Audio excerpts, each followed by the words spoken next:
बात सोच सोच के बेहोश हो गए।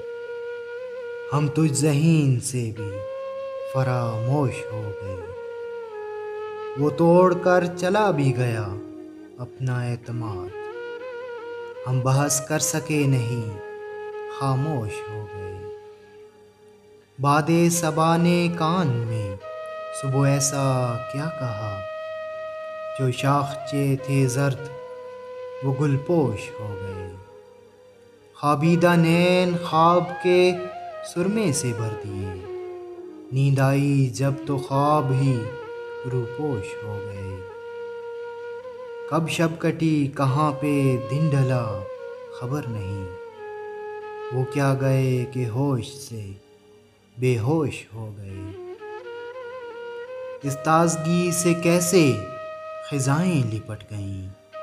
गम किस तरह से आके हम आगोश हो गए।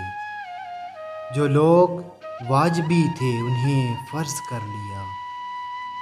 फ़र्ज़ों से जैसे तैसे सुबकदोश हो गए।